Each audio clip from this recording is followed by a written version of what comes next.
Bonjour tout le monde, nous ne sommes pas très nombreux, mais je pense que les gens vont encore arriver, c'est pas bien grave. En tout cas, merci d'être venus pour cette conférence.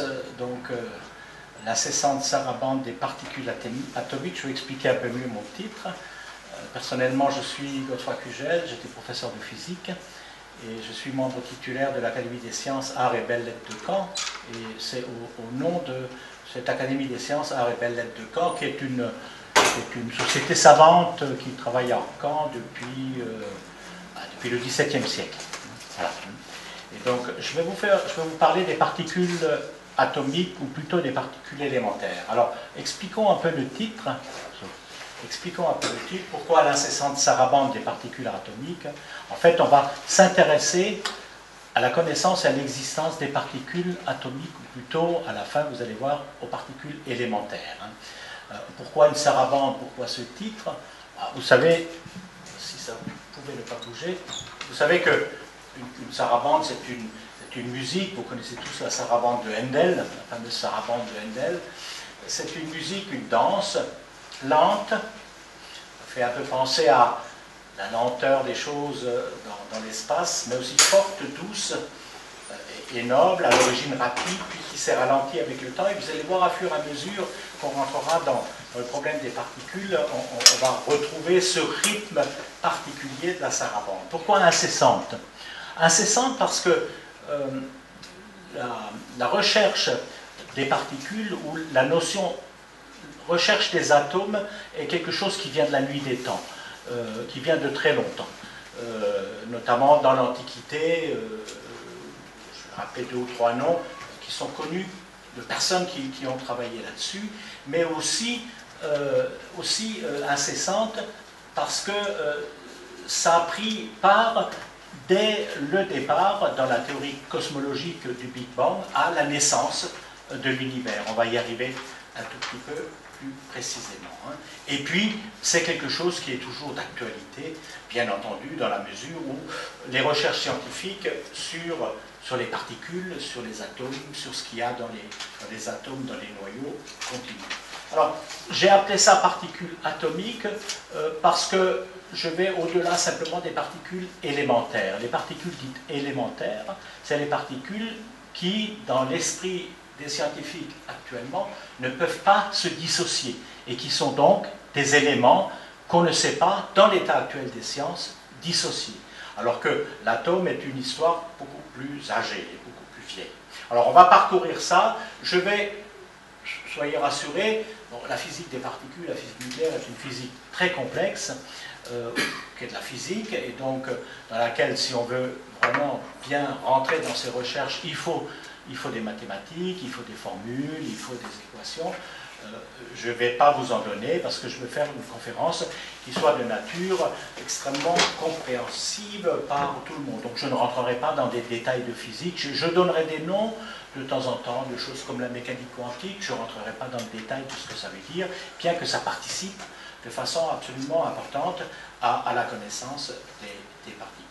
Et je vais faire beaucoup d'histoire des sciences aussi dans la découverte des particules élémentaires. Alors allons-y. La notion d'atome vient des Grecs. La notion d'atome vient des Grecs.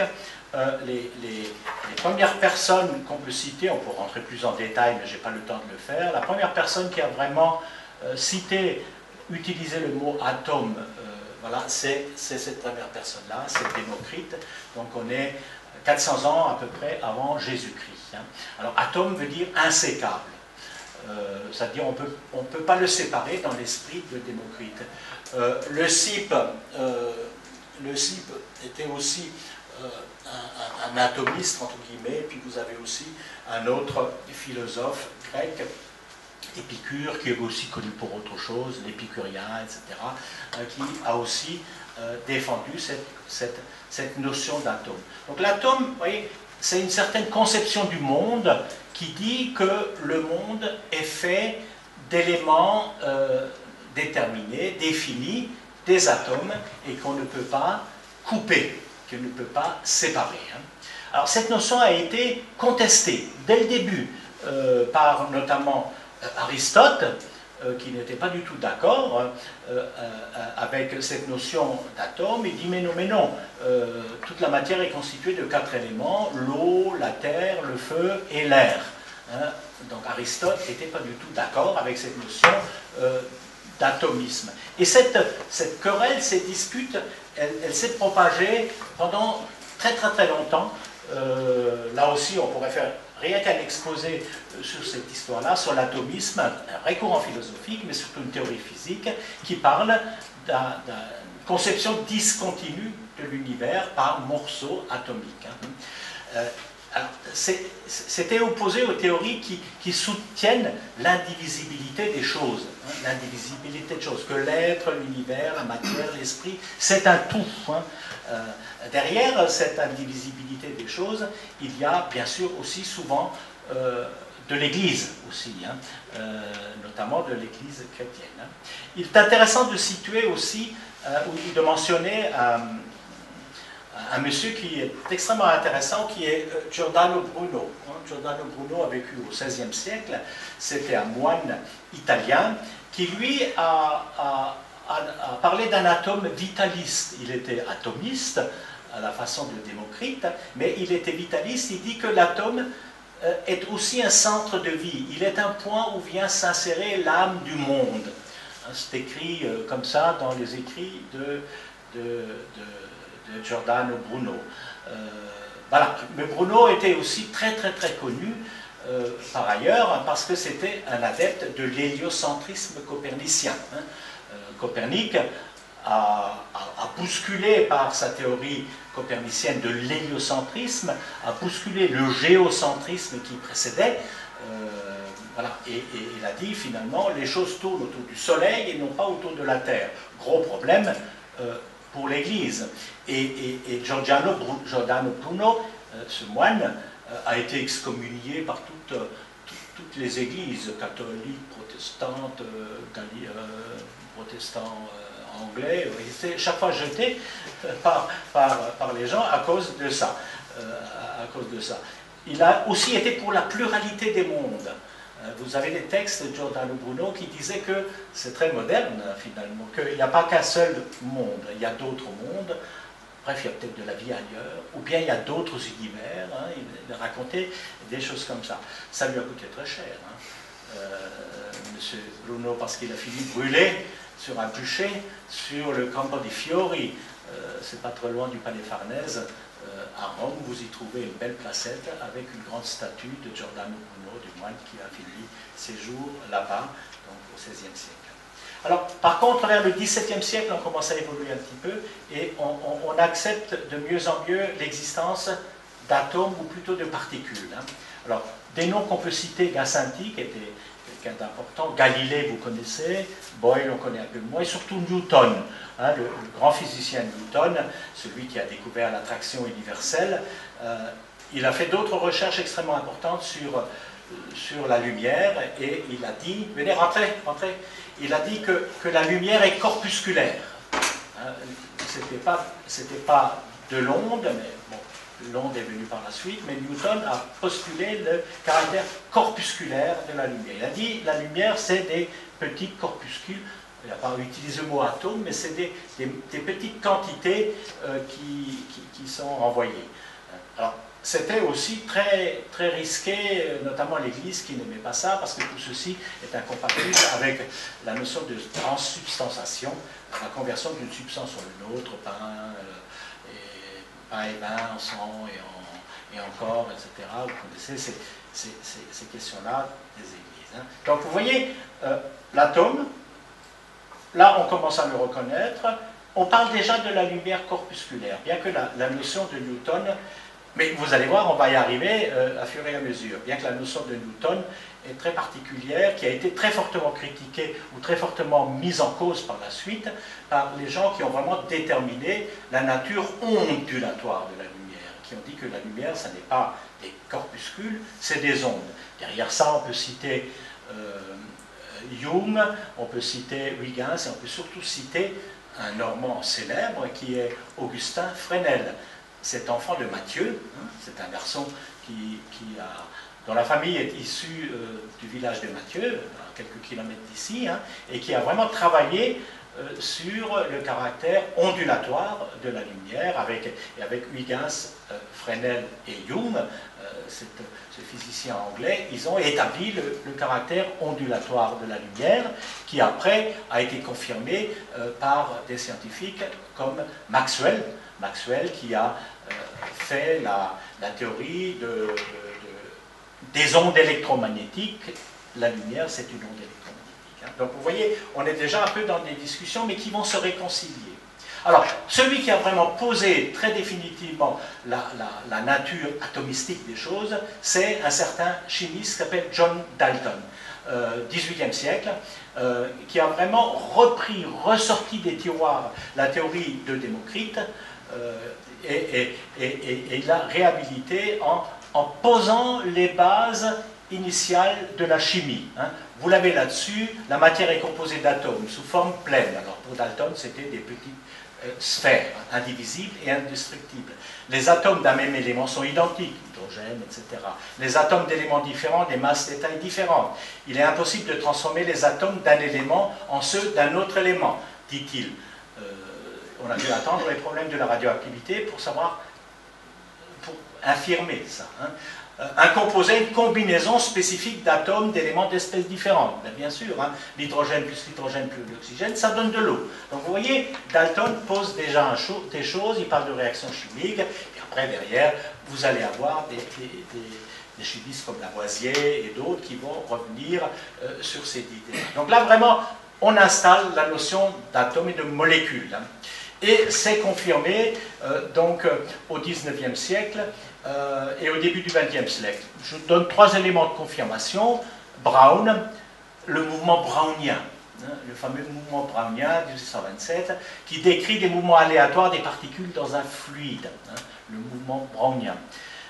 Après, vous avez 2 scientifiques très connus, j'en ai déjà cité un, James Maxwell, mais on peut aussi citer Ludwig Boltzmann, autrichien ou allemand, autrichien je crois, James Maxwell, l'anglais, qui font une théorie cinétique des gaz. C'est-à-dire, ils expliquent le comportement des gaz, non pas thermodynamiquement, ou si on veut dire thermodynamiquement, c'est statistiquement, où il dit qu'un gaz, c'est fait de molécules de gaz. Et à partir de ce travail de molécules de gaz, ils définissent un certain nombre de propriétés de ce gaz, et c'est vraiment la confirmation du caractère moléculaire, notamment, et atomique des gaz. Troisième personne que je citerai là, c'est Einstein, Albert Einstein, en 1905, je vais revenir un peu sur cette année 1905, il explique le mouvement brownien, hein, que Brown avait mis au point, et donc il donne par ses calculs, Einstein c'était un théoricien, il donne par ses calculs une preuve de l'existence d'atomes et de molécules de taille finie et déterminée. Hein. Et dans les calculs d'Einstein, dans sa publication, dans une de ses publications de 1905, il fait ça de façon extrêmement intéressante. Un homme qu'il faut absolument citer dans toute cette affaire-là, c'est Jean Perrin. Jean Perrin, physicien français, prix Nobel de physique en 1926, c'était quelqu'un, c'est un ami des Curie, hein, de Pierre et Marie Curie, et qui a vraiment fait des recherches extrêmement intéressantes sur la discontinuité de la matière, et il reprend cette hypothèse des atomes. Donc là, on est début du XXe siècle, donc tout au début du XXe siècle, plus personne ne met en question, après toute une série de travaux que j'ai résumés de façon extrêmement rapide, la nature discontinue de la matière, hein, la nature discontinue de la matière. Mais ça va aller beaucoup plus loin, vous allez voir, on va aller vers une nature discontinue aussi de choses comme la lumière et bien d'autres choses encore. Hein. Voilà. Donc, très contesté au départ, l'atomisme, pendant très longtemps, il y a eu des querelles extrêmement importantes, qui partaient d'Aristote, mais qui ont traversé des siècles. C'est très intéressant d'ailleurs de voir comment ces controverses ont eu lieu et par quoi elles étaient motivées. Tout le monde avait des arguments. Mais là, on est installé donc dans un monde de type atomistique. Alors, à partir du moment où on dit que les éléments, c'est des atomes, vous avez ici une espèce de tableau général qui reprend déjà un petit peu ce que j'ai dit, sur les grands hommes, j'en ai cité déjà, mais voilà, Démocrite, hein, l'hypothèse de l'atome, c'est des petites boules, voilà. Dalton, chaque élément, c'est une petite sphère, avec les atomes sont représentés par des sphères, et il met en place les équations qui correspondent, les formules chimiques, etc. Et puis deux personnes dont je vais parler un petit peu, un Anglais, les deux personnes-là, c'est deux personnes des laboratoires de Cambridge, hein, en Angleterre, hein, la grande université anglaise, Cambridge, Oxford, hein, voilà. Et donc c'est des gens de Cambridge, il y a G.G. Thomson, il y en a deux des Thomson, ça c'est G.G. Thomson. Alors lui, il propose un modèle atomique. Il dit un atome, d'accord, mais comment c'est fait un atome, hein? Comment c'est fait? Alors il part aussi de l'idée qu'il a découvert les électrons. Hein? G.G. Thomson, c'est celui qui découvre les électrons. En travaillant sur des tubes cathodiques, des choses comme ça, ces tubes qu'un scientifique connu, vous connaissez parce que vous en avez entendu parler, Röntgen, le fameux Röntgen a découvert les rayons X, hein, ce qu'on appelle en allemand les Röntgenstrahlen, hein, les rayons X qui sont utilisés dans la radiographie rayons X. Röntgen avait découvert les rayons X sur un tube, le tube cathodique, mais à partir de ce tube cathodique, les rayons cathodiques, Thomson a pu les identifier, il a dit que c'est des électrons. Mais à partir de ça, il a construit un atome. Il a dit un atome c'est quelque chose, mais il y a des électrons là-dedans. C'est un plum pudding, Röntgen. Hein, vous voyez, il dit que c'est un espèce de pudding, il y a des électrons là-dedans, et c'est comme si vous faites un pudding, vous mettez des cerises à l'intérieur, hein, c'est un plum pudding. Ça, c'est des raisins dans un cake, quoi. Ça, c'est l'idée de Thomson. Après, vous avez une deuxième personne, là vous êtes vraiment à la fin du 19e, tout début du 20e siècle, donc après les publications d'Einstein, aussi vous avez un grand monsieur qui s'appelle Rutherford, qui est un néo-zélandais. Lui, il a commencé à décrire un peu, il découvre le noyau. Rutherford découvre la notion de noyau. Il dit donc qu'un atome, ça a quelque chose au centre qui est très dense, très petit, mais qui est lourd, qui porte pratiquement la totalité de la masse. Hein. Et puis après, il a dit les électrons que Thomson a découvert, ces électrons se promènent autour. Et il a émis un modèle d'un atome qui est comme un système planétaire. Vous avez un noyau, puis vous avez des électrons autour dans des orbites qui tournent autour, un peu comme la Terre tourne autour du Soleil. Ça, c'est le modèle de Rutherford, qui a été très rapidement contesté aussi par la suite, une dizaine d'années plus tard, par Bohr, qui est un très grand scientifique, sur lequel je reviendrai encore plusieurs fois. Lui a dit que les orbites en question, ce n'est pas simplement des choses qui tournent autour comme ça se met par couches. Et ça, c'est le début de ce qu'on appelle une notion qu'on appelle la mécanique quantique et qui est l'émergence d'une physique beaucoup plus moderne, hein, qui va venir grâce aux travaux de Bohr. Je vais y revenir un petit peu. Donc vous voyez, là, on est toujours dans l'atome, mais on commence à comprendre comment il est fait, l'atome, comment il est fait. Et on va continuer ce chemin-là. Voilà, par ce diagramme-là, regardez, donc on revient un petit peu à l'atome Démocrite, on va remonter dans le temps, donc là on est 400 ans avant Jésus-Christ. Thomson, je l'ai cité, je découvre l'électron. Après, vous avez suivant. Alors, Einstein, je vais y revenir. Alors, lui, il découvre en 1900. Alors, 1911, c'est pas vrai, c'est en 1905 pour Einstein, mais le nom photon, c'est une particule de lumière, comme Newton avait dit, hein, mais c'est pas la même chose que même conception de Newton, mais c'est une particule de lumière. Le nom de photon a été donné plus tard que 1905. Perrin, j'en ai parlé en 1906, hein, qui est vraiment un des pères fondamentaux de la notion des atomes.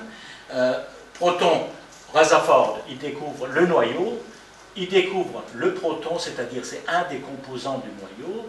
Il a aussi des idées sur les neutrons, Rutherford. C'est un grand monsieur, hein, Rutherford. Vraiment un grand monsieur. Il n'a pas eu le prix Nobel de physique, mais il a eu un prix Nobel de chimie au début du siècle. Et puis après, vous voyez que vous avez ici, là, entre 1920 et 1932-33, donc tout juste avant la Deuxième Guerre mondiale, dans l'entre-deux-guerres, vous avez toute une série de choses qui sont mises en place avec la notion notamment de mécanique quantique, la découverte du neutron, du neutrino, etc. Et ça, je vais l'expliciter un petit peu, cette partie-là. Hein. Je vais l'expliciter un petit peu parce que là, on rentre dans la compréhension de plus en plus fine, je dirais, des particules atomiques qui deviennent à la fin élémentaires, c'est-à-dire qu'on ne peut plus couper dans l'état actuel des choses. Parce que qui sait qu'on ne puisse pas les couper un jour, hein, depuis le moment. Hein. Voilà. Alors, la première chose, Donc, je fais un peu un bilan donc, des grandes découvertes de la première moitié du XXe siècle. Vous avez cette émergence d'une nouvelle mécanique qui est la mécanique quantique. J'y reviens. Je ne vais pas pour le moment détailler plus. C'est une théorie physique extrêmement importante. On découvre de nouvelles particules et de nouveaux concepts. Je vais y revenir. La notion d'antimatière, la notion de spin et une particule, le neutrino. J'y reviens, donc je cite très rapidement. Vous avez une chose très importante sur laquelle je ne rentrerai pas dans le détail, je donnerai seulement un slide dessus, interviennent dans toutes ces théories des notions mathématiques qui ont affaire avec la symétrie.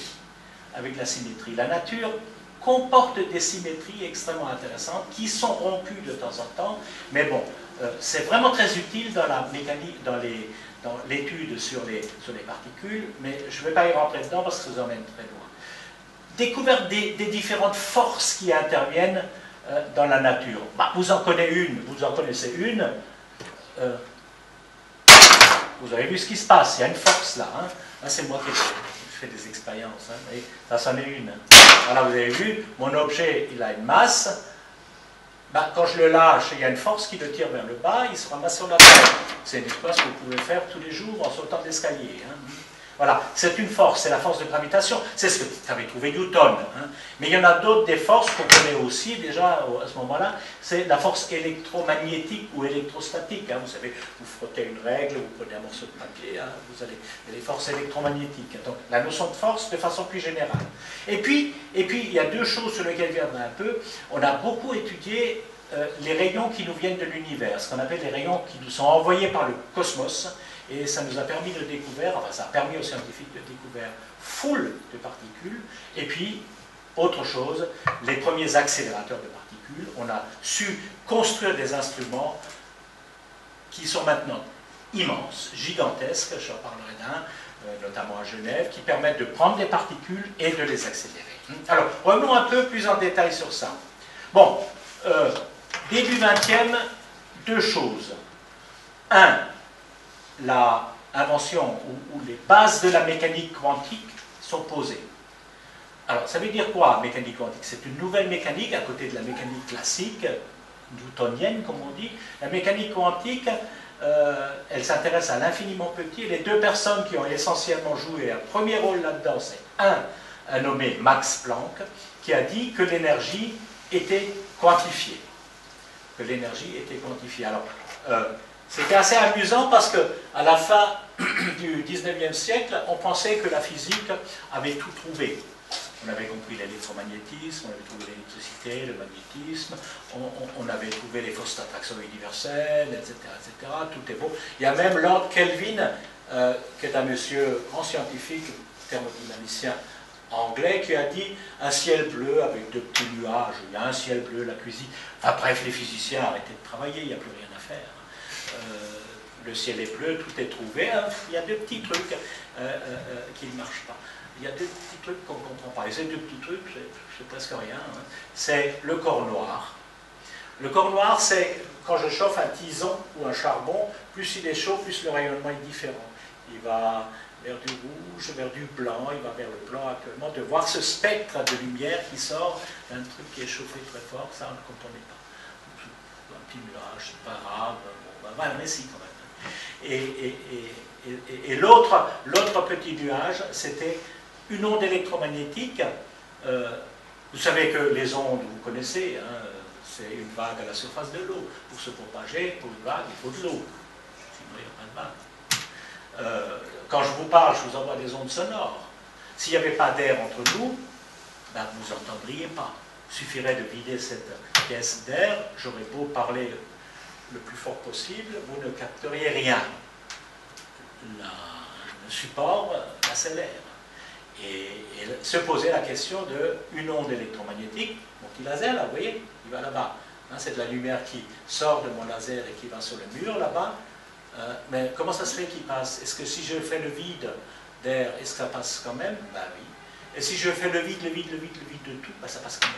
Ça n'a pas besoin de support. Et les gens, ils appelaient ça de façon mystérieuse l'éther. Il y a un éther qui porte cette onde électromagnétique. Donc, c'est le deuxième nuage. Ben, ces deux nuages vont être résolus. Le premier, par Planck et Einstein, par la quantification. Donc on a expliqué là, Planck explique l'histoire du corps noir par la quantification, je ne rentre pas. Il invente des quanta d'énergie. Il invente des particules d'énergie, pratiquement. Hein. Il dit que l'énergie, c'est sous forme de paquets. Hein. C'est des paquets. Alors, est-ce que c'est des particules? C'est autre chose, hein, mais c'est des paquets. Donc ça se transmet par paquet. Hein. Et puis, l'autre, la résolution de l'éther, c'est essentiellement Einstein qui l'a fait et qui a élaboré ce qu'on appelle, c'est pour ça que je dis, il relativise, il invente la théorie de la relativité restreinte. Pour commencer en 1905, la théorie de la relativité restreinte, où il dit d'emblée, l'éther, j'en ai pas besoin. Je n'ai pas besoin d'éther. Il revient là-dessus par la suite, hein, mais il dit, je n'ai pas besoin d'éther, l'éther, ça n'existe pas. Et donc, les deux petits nuages sont résolus, mais ce que ça veut dire aussi, c'est que on vient de poser deux choses nouvelles. On vient de poser, la mécanique quantique, les prémices de la mécanique quantique, qui est la science du XXe et du XXe siècle, qui révolutionne tout, et donc le ciel n'était pas bleu, hein, voilà, il était plein de nuages, et deux, ils viennent de poser le principe de la relativité, d'abord restreinte, puis généralisée, qui va complètement révolutionner aussi la physique moderne. Hein. Donc deux parties de la physique moderne qui émergent de ces deux personnes-là. Alors Einstein, tout le monde connaît Einstein, on a des photos pas sympathiques de lui, mais bon voilà. Alors il introduit la quantification de la lumière. Comment il fait ça? Il explique l'effet photoélectrique. Ça c'est aussi quelque chose qui n'était pas expliqué. L'effet photoélectrique, c'est ce que vous utilisez dans vos capteurs solaires. Voilà. Il explique cet effet photoélectrique. Et il dit que ça ne peut marcher qu'à partir du moment où on suppose que la lumière, c'était des paquets. C'est quantifié, c'est des quanta. Il invente la notion de quanta de lumière. Hein. Et donc, il invente des particules, entre guillemets, de lumière. Alors, Einstein, extraordinaire, année 1905, une année miraculeuse en 1905. Il publie 4 articles coup sur coup. Pas connu par, il est connu par personne, Einstein, à l'époque. Il publie 4 articles. Un article pour expliquer l'effet photoélectrique qui est la base de la mécanique quantique. Pour celui-ci, il obtient le prix Nobel en 21. Il explique le mouvement brownien, j'en ai déjà parlé tout à l'heure. Hein. Donc c'est l'atomicité, hein, d'une certaine façon. Il explique la théorie de la relativité restreinte. Hein. Donc ça, c'est une nouvelle théorie. Alors bon, on n'est pas le seul à avoir travaillé là-dessus. Vous avez des personnes comme Poincaré, des personnes comme Lorentz qui ont travaillé là-dessus, mais Einstein a vraiment posé les choses de façon très sûre. Et puis, dans sa théorie de relativité restreinte, il dit aussi, et ça c'est très important aussi pour mon topo, il dit qu'il y a équivalence entre la masse et l'énergie. Il dit, l'énergie c'est de la masse c'est de l'énergie, en écrivant cette fameuse formule, c'est la seule que je vous donnerai pendant mon exposé, E est égal à mc2. Hein, c'est-à-dire vous avez une certaine masse, c'est de l'énergie. Cette formule-là est à la base de toute la physique des particules et est à la base, évidemment, de toute l'utilisation de l'énergie nucléaire que vous utilisez dans des centrales. Voilà. Donc Einstein, vous voyez, 1905, une année où il sort 4 publications gigantesques et qui ont complètement modifié la suite des choses. Alors, un petit regard sur la mécanique quantique avant d'y aller. Hein, donc, bon, ça décrit l'infiniment petit, bien sûr, hein, parce qu'on va décrire les atomes, etc. Deuxièmement, l'énergie, la lumière et la matière sont quantifiés. Ils sont sous forme de quanta, des corpuscules, d'une certaine façon. Hein. Alors, il y a 2 autres choses qu'on peut encore dire là-dessus. Il y a d'autres scientifiques qui se sont penchés là-dessus, des gens comme Schrödinger, voilà, qui a donné l'équation fondamentale de la mécanique quantique. On appelle ça l'équation de Schrödinger. Je passe dessus. Si vous avez des questions, on peut en parler tout à l'heure. Et puis, il y a une dernière notion qui est extrêmement importante et qui intervient beaucoup dans nos affaires. C'est inventé, découvert par Louis de Broglie. Louis de Broglie, on va dire c'est un Normand, hein, puisque sa famille est du village de Broglie, le château de Broglie, c'est dans l'Eure. Hein. Enfin, il n'a pas vécu en Normandie, il a vécu à Paris, hein, Louis de Broglie, mais c'est une famille d'origine qui a son château à Broglie, le village Broglie, et qui a découvert que qu'il y a une dualité, c'est-à-dire une particule, prenons l'électron, ça se comporte comme une onde. Ou une onde, ça peut se comporter comme une particule. Et donc, vous voyez, on fait le rapprochement entre l'onde Fresnel, Huygens, etc., qui a dit de la lumière, etc., et puis la particule newtonienne, mais qui n'est pas la même, mais photon, style Einstein. On dit que les deux sont reliés, ça veut dire que vous prenez un électron qui se promène à une certaine vitesse, ben, il va avoir une longueur d'onde. Une longueur d'onde comme une lumière. Voilà. Hein? Ou bien vous prenez un rayon gamma ou un rayon X, ben, il va avoir l'équivalent il se comportera aussi comme une particule. Voilà. Et donc ça c'est très important dans la notion de la mécanique quantique, mais bon, je ne vais pas plus loin, il faudrait aller plus loin. Je devais quand même vous citer ça, parce que c'est à partir de ça qu'on va après, bien entendu, vers les particules élémentaires. 3 photos, hein, ou quelques photos. Einstein, c'est une photo plus présentable. Planck, présentable parce qu'il ne tire pas la langue. Hein. Planck. Ça c'est Bohr, Niels Bohr, qui est un monsieur très important. C'est le 3e qu'il faut absolument citer dans la physique, notamment quantique.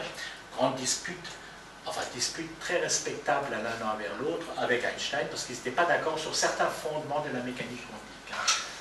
Je ne rentre pas dans le détail, mais c'est très important. Ici, vous avez un monsieur, ça c'est Schrödinger, qui a fait son équation de Schrödinger très important. Ça, c'est un monsieur extrêmement important aussi, qui s'appelle Heisenberg, qui est un scientifique allemand, hein, qui a beaucoup travaillé aussi sur la mécanique quantique. Et puis, vous avez ici un garçon aussi très important, c'est un Autrichien, Pauli, Wolfgang Pauli, qui a joué un rôle très important aussi de la mécanique quantique. Je passe sur ces personnes-là. Voilà. Alors, donc, on a en place maintenant des choses comme la mécanique quantique qui permet de comprendre mieux l'infiniment petit, hein, les atomes, etc. Il y a là 3 découvertes essentielles qui vont se faire sur les particules et sur leurs propriétés. La première découverte extrêmement importante, c'est ce qu'on appelle le spin des particules. Les spins des particules.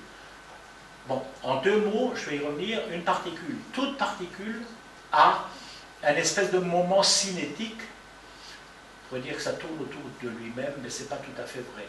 Mais il a un espèce de moment magnétique. Donc toute particule est comme un petit aimant. Ça s'appelle le spin. Ça ne peut pas s'expliquer classiquement, c'est une propriété purement quantique, la mécanique quantique l'explique. Deuxième notion, la notion d'antimatière. Alors, la notion d'antimatière vient de quoi? Un scientifique qui s'appelle Dirac, Paul Dirac, en anglais, il a pris l'équation de la mécanique quantique, celle de Schrödinger. C'est une équation qui permet de résoudre la plupart des problèmes de la mécanique quantique. Hein. Vous voulez calculer les orbitales des électrons de l'atome d'hydrogène autour de son proton, etc. Vous utilisez l'équation de Schrödinger, vous résolvez ça, vous trouvez parfaitement comment se comportent les électrons dans ça, l'équation de Schrödinger. Alors, Paul Dirac, il a relativisé, c'est-à-dire il a pris les notions d'Einstein de la relativité restreinte, je ne rentre pas dans le détail, hein, mais seulement pour dire comment les concepts ont été utilisés, il l'a mis dans la mécanique quantique et il fait un calcul et il trouve des électrons qui ont des charges positives. Enfin, plutôt, il trouve des électrons qui ont des énergies négatives et donc il interprète ça, il y a des électrons de charge positive. Et il dit, ben, on va les appeler des positrons. Et c'est la découverte d'une notion très importante de la physique des particules, c'est-à-dire l'existence du miroir de la matière. Il y a de la matière, nous sommes faits de matière, il existe un miroir de ça, une antimatière. Il existe des électrons, mais il existe aussi des positrons. J'y reviens un petit peu. Et puis, dernière grande découverte qui vient de l'époque aussi, la découverte d'une nouvelle particule qu'on appelle le neutrino. C'est une particule élémentaire qui, au début, on n'y croyait pas, mais qui, par la suite, a été confirmée. Notion de spin, je reviens un peu dessus. Donc, vous voyez un électron on va dire qu'il tourne autour de lui-même. C'est un moment magnétique, c'est un petit aimant. Hein, c'est un petit aimant. S'il tourne comme ça, c'est orienté comme ça. S'il tourne dans l'autre sens, c'est orienté dans l'autre sens, l'aimant. Hein. C'est un petit aimant qui a un pôle nord, un pôle sud. Mais c'est une notion purement quantique. C'est une notion purement quantique. Là, je donne une explication. Parce qu'au début, il fallait un peu essayer de comprendre, mais c'est la mécanique quantique qui arrive à le dire. Hein. C'est une propriété quantique qui ne présente pas d'équivalent classique. Alors, le spin explique plein de choses.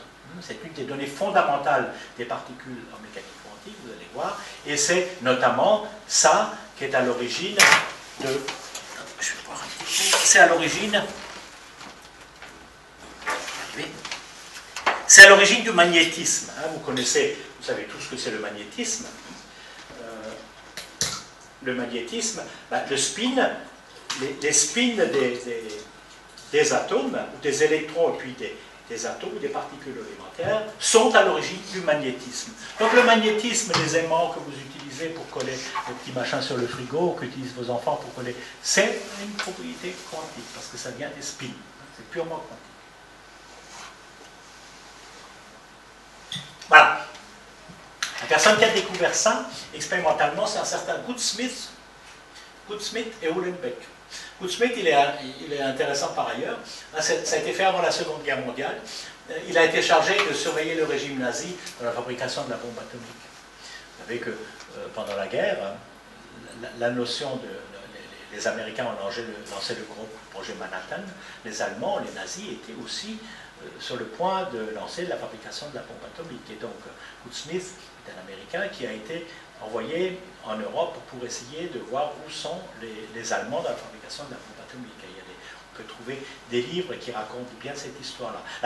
Une des personnes qui était en charge de la fabrication de cette bombe par le régime nazi, c'était Heisenberg, dont je vous ai parlé tout à l'heure. Bon, il n'a pas été accusé, je dirais, franchement, il a été attrapé par les Américains, ils les ont emmenés dans une ferme en Angleterre pour les enfermer, tous ces savants qui continuaient à travailler avec le régime nazi, beaucoup sont partis, comme Einstein notamment, plein d'autres, il y en a qui sont restés parce qu'ils étaient restés en Allemagne, ils se considéraient comme Allemands, mais Heisenberg a travaillé dessus, mais Heisenberg, probablement, si vous lisez bien les livres, il est connu que les Allemands n'ont pas eu la bombe atomique, Heisenberg a probablement traîné les pieds. Parce que c'était un grand scientifique, il savait ce que ça pouvait donner. Hein. Et donc il a probablement, c'est un peu l'interprétation qu'on pourrait donner, il a probablement traîné des pieds pour ne pas la faire, cette bombe atomique allemande. Si c'est le cas, il est mort depuis. Hein. Mais bon, c'est un peu l'interprétation qu'on donne. Voilà, vous voyez, vous avez là. Alors, ce qui est intéressant, vous voyez, c'est comme un électron. Un électron, c'est ces machins qui tournent, ces particules qui tournent. Un électron, ça a un spin. C'est comme un petit aimant. Mais si vous regardez, par exemple, un noyau, prenons un noyau avec un neutron et un proton, par exemple. Bon, c'est par exemple un noyau hydrogène, c'est un proton. Si vous mettez en plus un neutron, l'autre particule élémentaire qui est neutre, ça donne un noyau d'hydrogène lourd. Et si vous fabriquez de l'eau avec ça, ça devient l'eau lourde. C'est cette fameuse eau lourde qui est utilisée dans les réacteurs nucléaires pour freiner les réactions dans certains réacteurs nucléaires. Donc ça, c'est un noyau d'hydrogène avec un proton et un neutron. Ben, le proton et le neutron ont des spins. Mais là, je vais y arriver tout à l'heure, protons et neutrons sont eux-mêmes composés de 3 particules élémentaires. Plus tard, vous allez voir, ça s'appelle des quarks. Les quarks ont des spins. La plupart des particules élémentaires ont des spins qui sont en général demi-entiers. Demi-entiers. C'est un demi l'électron, vous voyez, c'est marqué, un spin plus un demi, un spin moins un demi. Et donc ça va jouer un rôle très important dans la physique des particules, on va y arriver après. Deuxième chose, l'antimatière. Alors, je l'ai dit tout à l'heure, il faut que j'avance un peu. L'antimatière, Dirac, il réconcilie la mécanique quantique et la relativité restreinte, il trouve l'hypothèse de l'antimatière. Concept essentiel en physique des particules. Alors, cette antimatière, donc, là, postule un électron positif, il est découvert là, par ce monsieur-là, par Carl Anderson. Dirac, lui, il fait des équations. Carl Anderson il prend des rayons cosmiques, il mesure, et il voit apparaître des électrons positifs. C'est le positron. Donc, il a prouvé que le positron de Dirac existait. Et le positron, je fais une petite parenthèse, vous savez qu'il est utilisé dans des techniques médicales. Vous avez quelque part en bas, à la fac de sciences, vous avez des gens qui travaillent à Cicéron, hein, le centre de recherche où on travaille sur l'imagerie médicale. On a un dispositif d'imagerie médicale qui s'appelle la tomographie par émission de positrons, les TEP, qui sont souvent utilisés en même temps que les scanners X, voire que l'imagerie par résonance magnétique nucléaire. Hein. Et les TEP, la tomographie par émission de positrons, c'est l'utilisation de cette particule miroir de l'électron dans l'imagerie médicale pour détecter des cancers, pour étudier le cerveau, etc. Dernière chose, ça c'est intéressant, la découverte d'une nouvelle particule qu'on appelle le neutrino. Alors, le neutrino a été découvert en essayant d'interpréter la radioactivité. La radioactivité, qu'est-ce que c'est? Alors, vous connaissez peut-être les noms qui sont à l'origine de la radioactivité. Vous avez d'une part Becquerel, c'est des Français, hein, Monsieur Becquerel, Henri Becquerel, et puis, bien entendu, on connaît bien Pierre et Marie Curie, hein, qui sont les Français qui ont mis en évidence la radioactivité. Et c'est quoi la radioactivité? C'est certains noyaux, pour ce que faisaient Becquerel et les Curie, très lourds, comme l'uranium, le radium, le polonium, des noyaux très lourds, émettent des rayonnements. Ils ne savaient pas du tout ce que c'était. Hein. Ils ne savaient pas du tout ce que c'était. Hein.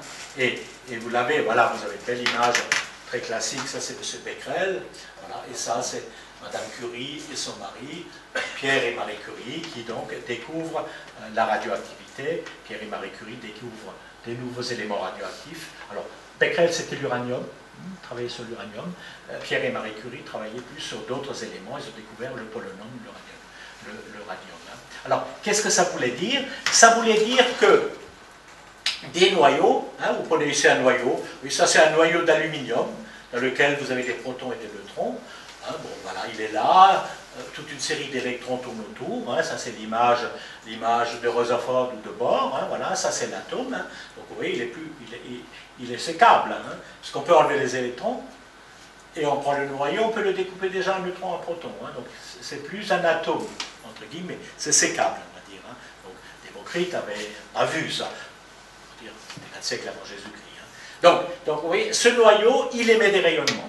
Alors, vous l'avez ici, vous avez ici une source radioactive qui sont certains noyaux. Il y a des rayonnements qui sortent. Et on peut montrer qu'il y a des rayonnements, quand on les soumet à des champs magnétiques, ou des champs électriques, ou des champs magnétiques, il y a des rayonnements qui vont vers la droite, il y en a qui vont tout droit, et d'autres qui vont à gauche. Ça, c'est Rutherford qui a trouvé ça. Hein.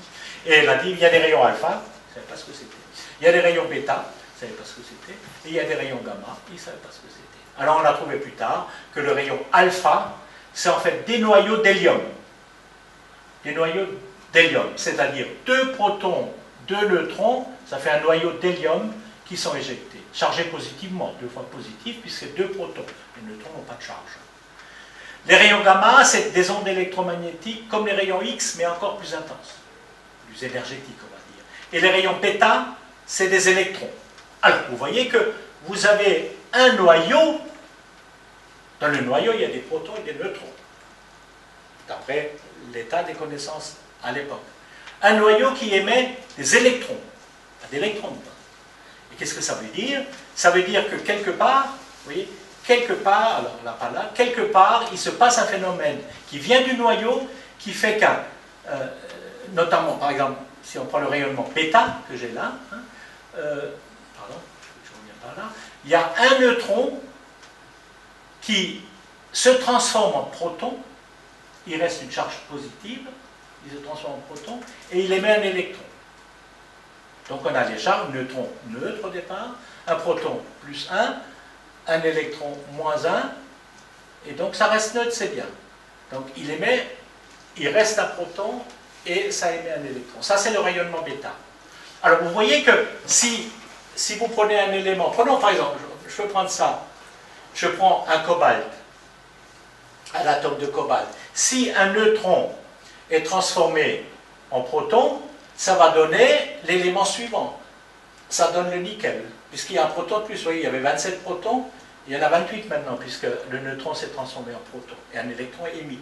Et il avait 33 neutrons, il n'en a plus que 32 neutrons, parce qu'il y en a un qui a été transformé en proton. Donc vous voyez, vous avez transformé des éléments. La radioactivité transforme des électrons, mais émet un électron. Et émet un électron. Voilà l'électron qui part. Alors, notre ami Pauli, il a dit, énergétiquement, j'ai un souci. Il faut qu'il y ait une autre particule qui parte, et il a dit, ça émet une autre particule, et il l'a appelé neutron. Mais on ne connaissait pas les neutrons à l'époque. Et donc plus tard, on a appris que les neutrons, ça existait en tant que tel. Donc on a appelé cette particule le neutrino. Et c'est pour ça que Pauli a dit, j'ai fait une chose terrible. J'ai postulé une particule qui ne peut pas être détectée. Et c'est vrai que le neutrino est très difficile à détecter. Alors je vais y revenir un petit peu à ce neutrino. Celui qui a vraiment fait la théorie du neutrino, c'est Fermi. C'est un grand physicien italien qui a quitté le régime mussolinien un peu avant, dans les années 30, entre 30 et 40, il est parti. C'est vraiment lui qui a fait la vraie théorie de la radioactivité bêta, émission d'électrons, et c'était le père de la pile atomique américaine. C'est lui qui a, même mondial, c'est le premier qui a construit un réacteur nucléaire par fission d'uranium. Ça, c'est la pile atomique américaine. Les Français ont construit quelques années plus tard, dans les années 46-47. Lui, c'était nettement avant, pendant la guerre. Et c'était aussi un monsieur qui a beaucoup participé au projet Manhattan, parmi tous les centaines de scientifiques américains et venus d'ailleurs, Manhattan, c'est le projet qui a permis de construire les bombes atomiques américaines qui malheureusement ont explosé à Hiroshima et Nagasaki. Mais c'était un immense projet. Alors, les neutrinos, quelques idées sur les propriétés. Après, on a trouvé que, c'est une particule élémentaire. On ne peut pas, pour le moment, le séparer. Elle ne porte pas de charge électrique, elle est neutre, d'où neutrino. Elle n'interagit pratiquement pas avec la matière. Pratiquement pas. Pratiquement pas. Il existe plusieurs types de neutrinos. Ça a été découvert par la suite. On parle de saveur de neutrinos, avec différentes masses. Ils ont des masses, les neutrinos ont des masses, mais très faibles, encore beaucoup plus faibles que les électrons. Les électrons n'ont pas beaucoup de masse, les neutrinos encore plus. C'est probablement la particule la plus abondante dans l'univers, le neutrino. La quantité de neutrinos serait, d'après des modèles, à 55 millions de neutrinos par mètre cube, calculé globalement sur l'univers. Comparé aux protons, c'est 5 protons par mètre cube, si vous calculez globalement sur l'univers. Là, vous voyez 55 millions de neutrinos. Donc c'est une particule extrêmement abondante. Sachez bien que vous êtes, pendant que je vous cause là, et depuis que vous vivez, et ça sera encore le cas après, vous êtes traversé par des centaines de milliards de neutrinos par seconde. Des centaines de milliards de neutrinos par seconde vous traversent. Alors, ils vous traversent.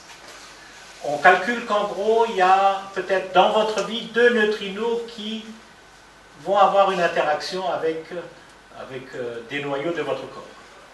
2 dans une vie. Donc ils interagissent pratiquement pas. D'où aussi la difficulté de les détecter. Le neutrino change perpétuellement. Alors j'ai dit qu'il avait plusieurs saveurs. Il y a 3 types de neutrinos. Quand il se promène, il change de saveur. Il change de saveur. Alors ça, c'est une découverte qui a été faite par un certain Bruno Pontecorvo, que vous avez là. C'est un scientifique extrêmement intéressant. C'est un Italien qui faisait partie de la bande de Fermi. Il est parti aussi aux États-Unis. Il a été très impliqué dans des programmes de construction de centrales nucléaires au Canada notamment. Il a découvert cette oscillation des neutrinos. Il a découvert plein d'autres choses aussi. Puis en 1954, il disparaît. Il disparaît. Pendant 5 ans, on ne sait pas ce qu'il est devenu. Et on le retrouve en URSS. C'était peut-être un espion soviétique qui est parti et qui était communiste. Et il est parti travailler avec les Russes. Il a fini sa carrière à Dubna, grand centre de recherche en Russie. C'est là qu'il a fait des travaux intéressants. Bruno Pontecorvo. Sa vie est... Ah, oui. Et donc, c'est lui qui a donné la bombe atomique aux Russes? Il a pu être impliqué là-dedans. Mais rien n'est prouvé. Il y a un beau livre sur Pontecorvo. Dommage, je ne l'ai pas ramené. Mais vous tapez Bruno Pontecorvo, vous trouvez un beau livre, c'est un vrai roman policier qui raconte l'histoire de Pontecorvo. Qu'est-ce qu'il a fait pendant sa vie? Et bon, il est possible qu'il ait donné des éléments, parce qu'il connaissait bien. Hein. Celui-là, il est intéressant aussi, ce garçon-là. Le neutrino est peut-être son antimatière. Peut-être que le neutrino, peut-être qu'il n'existe pas d'antineutrino, c'est peut-être la même chose. Et ça, c'est aussi un garçon qui s'appelle Ettore Majorana. C'est un Italien de la bande à Fermi aussi. Les Italiens sont très bons hein, dans cette affaire-là. Et il disparaît, regardez, il a 32 ans. Et il disparaît, il prend le bateau à Naples. On pense qu'il a pris un bateau pour aller en Sicile. Puis il n'est jamais arrivé, probablement. On a perdu sa trace, on le cherche toujours pour Ettore Majorana. Il y a un beau livre d'Étienne Klein. Étienne Klein, vous connaissez, vous l'avez peut-être déjà vu. Étienne Klein, il a écrit un beau petit livre, je crois qu'il s'appelle « À la recherche de Majorana ». Et il raconte cette histoire de Majorana. C'est un scientifique extraordinaire, Majorana, extraordinaire. Bon, voilà, donc ceux-là, ils ont travaillé beaucoup sur les neutrinos. Alors, je donne que le titre. À partir de la mécanique quantique, on va vers des nouvelles parties de la mécanique qu'on appelle l'électrodynamique quantique. Il me reste 10 minutes à peu près. Voilà. Alors, le grand scientifique qui a travaillé là-dessus, promoteur de cette théorie, c'est la quantification des champs, c'est Richard Feynman. Richard Feynman, c'est immense scientifique, nobelisé en 65, professeur fantastique. Tous les étudiants en physique, je ne sais pas qui y en a parmi vous là, tous les étudiants en physique ont travaillé les Feynman. Hein. Il a écrit des livres pour les premiers cycles, Feynman, et c'était un enseignant volubile, qui était extraordinaire, vraiment quelqu'un de très important, Nobel 65. Les rayons cosmiques. J'ai dit que le ciel nous envoyait des rayons. Vous avez des rayons qui arrivent. Ces rayons se collisionnent avec les noyaux d'azote, d'oxygène de l'atmosphère et émettent plein de rayonnements, plein de choses. Plein de choses partent de là. Ça se détecte.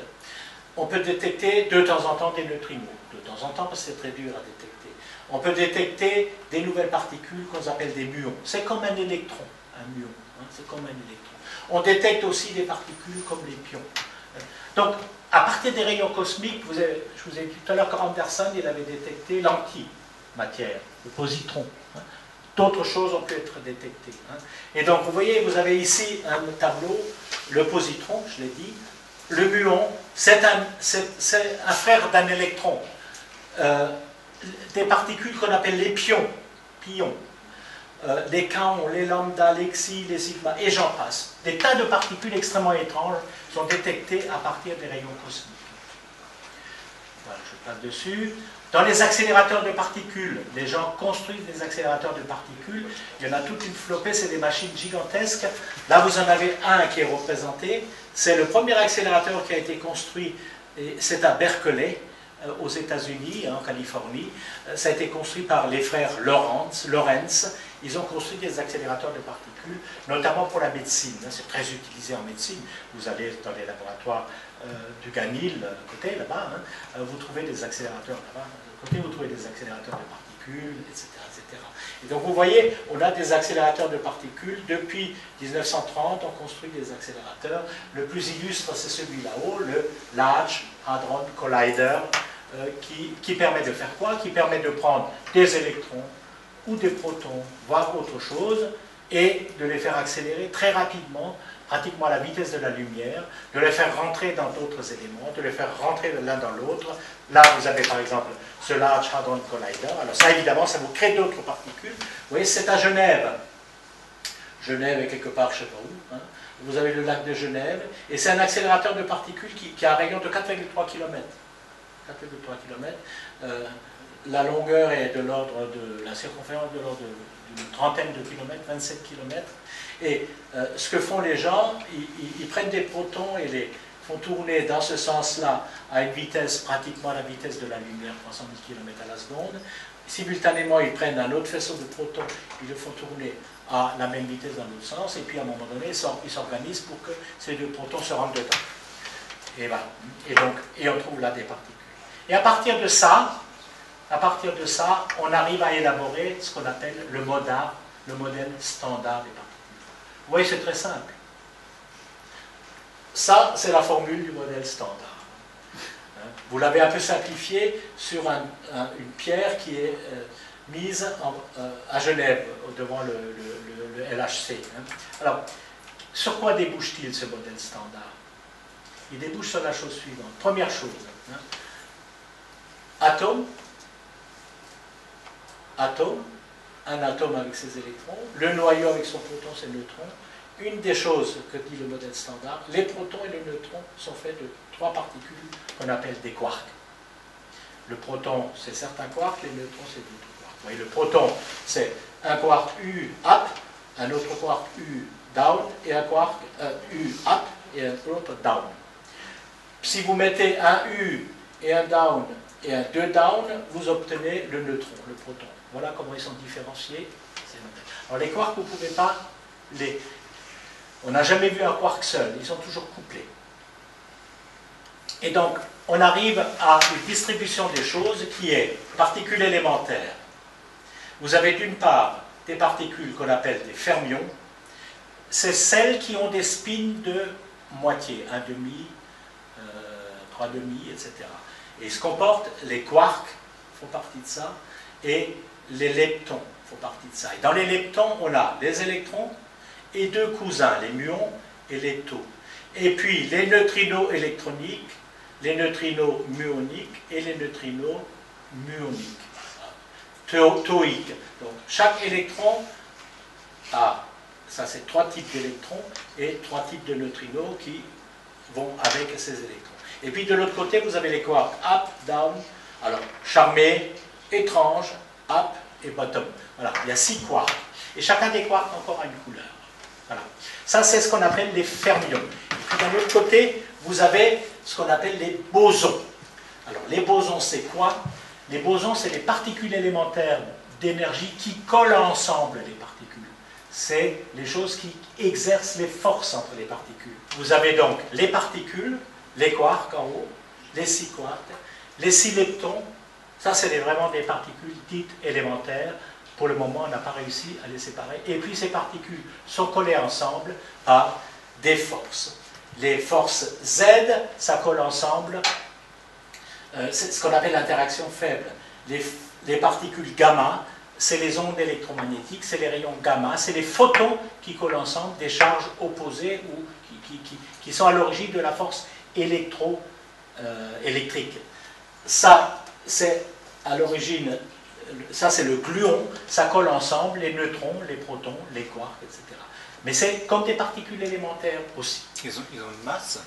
Alors, ces particules ont des masses, sauf le photon. C'est pour ça qu'il va à la vitesse de la lumière. Voilà. Les autres ont des masses, très fortes souvent. Hein. Et ce qui est intéressant, vous avez tous entendu parler de ça, les Z et les W, hein, qui sont les particules de l'interaction dite faible, qui est à l'origine de la radioactivité, ont des masses qui leur sont données. Alors dans la théorie standard, ils n'ont pas de masse. Pour leur donner des masses, il faut faire intervenir, vous avez entendu parler de ça, le fameux boson de Higgs. Le boson de Higgs donne de la masse à ces 2 particules-là. Et donc on dit souvent qu'il est à l'origine de la masse. Et je finis en 1 minute. Première chose, vous avez tous entendu parler du Big Bang. On dit que c'est un modèle cosmologique qui dit que l'univers a 13,7 milliards d'années et qu'il y a eu un début que vous trouvez tout là-bas, il y a 13,7 milliards d'années. Qu'est-ce qui s'est passé tout au début? Nous sommes là, maintenant vous avez des étoiles, nous sommes sur notre bonne petite terre tranquille, de temps en temps nous allons sur la Lune, mais quand même pas très souvent, donc nous quittons très peu nos choses. Mais voilà, qu'est-ce qui s'est passé tout au début? Ce qui s'est passé tout au début, là-bas, là-bas. Là, vous voyez, entre 10 moins, avant 10 moins 12 secondes, il y a 0,0000010 secondes, il s'est passé des choses entre les photons, les gluons et les quarks. C'est là que ces particules élémentaires ont joué. Puis, à fur et à mesure, avec le temps qui passait, elles se sont rassemblées pour donner des noyaux, puis des atomes, puis des molécules, puis nous, puis des galaxies, etc. Deuxième chose, il y a plein de choses qu'on ne connaît pas dans l'univers. 95% de l'énergie et de la matière de l'univers, nous ne les connaissons pas. Tout ce que nous connaissons, ce qu'on voit, hein, la matière dite visible, ça représente à peine 5% de l'univers. Il y a de la matière noire et de l'énergie noire. Qu'est-ce que c'est? Nobody knows. C'est quoi les particules? On ne sait pas. Je passe là-dessus. Il y a des modèles au-delà du modèle standard que je vous ai expliqué. On dit que, c'est des scientifiques qui travaillent là-dessus, il y a les quarks, les électrons, les neutrinos, etc. On dit qu'il y a une affaire peut-être symétrique, qui sont les symétriques quarks, symétriques électrons, etc. Et voilà. Pour le moment, on n'a pas vu. Le CERN, le LHC, travaille là-dessus. C'est une hypothèse, ça. Et des hypothèses scientifiques. Oui. Et demain, les mystères non résolus. Pourquoi les particules de même famille, comme l'électron, le muon et les taux, qui ont des masses, sont-elles si différentes? On ne sait pas. Pourquoi il y a 3 générations chaque fois? Pourquoi il y a 3 types d'électrons, muons, taux? Pourquoi il y a 3 types de neutrinos? Pourquoi il y a 2 fois 3, 6 types de 3? Pourquoi ce chiffre 3 dans les différentes familles? On ne sait pas. Pourquoi il y a de la matière et de l'antimatière? Pourquoi l'univers semble être composé de matière? Pourquoi il n'y a pas un univers d'antimatière? Y a-t-il un univers d'antimatière? On ne sait pas. Les 3 interactions fondamentales, est-ce que c'est la même ou pas? Est-ce qu'on peut les comprendre d'une même façon? On ne sait pas encore. Et la gravitation là-dedans, cette force-là, elle ne fait pas partie du monde. Et on ne sait toujours pas. Est-ce que le graviton existe comme le photon existe? On ne sait pas. Symétrie, supersymétrie, théorie des cordes, je passe dessus, hein, je n'ai pas eu le temps d'insister. C'est quoi? C'est au-delà du modèle standard. Le modèle standard explique presque tout, mais pas tout, comme vous voyez. La quête du fondamental a-t-il une fin? Non. Il n'y a jamais de ciel bleu. Il y a toujours des travaux à faire. Et bien d'autres questions qui se posent. Et comme dit le prix Nobel de physique 79 Weinberg, the thought to understand the universe is the one of the very few things that lifts human life a little above the level of farce and gives it some of the grace of tragedy. Voilà. Vous comprenez? Non, vous pouvez traduire ça? Il dit que l'effort que l'homme a développé pour comprendre l'univers est quelque chose qui est absolument fantastique et qui apporte une notion de farce et qui a la grâce de la tragédie. Au fond, pourquoi il dit ça? Parce que ça nous pose la question de qui nous sommes dans tout ça. Et vous voyez qu'à partir de la compréhension des particules élémentaires, on va sur la compréhension du cosmos et c'est fantastique. Voilà, c'est un peu court, je sais bien, j'aurais pu vous parler 3 heures de tout ça, parce que j'avais beaucoup plus de transparence. Je vous remercie pour votre attention. On a le temps pour 1 ou 2 questions si vous êtes intéressés. Voilà, merci.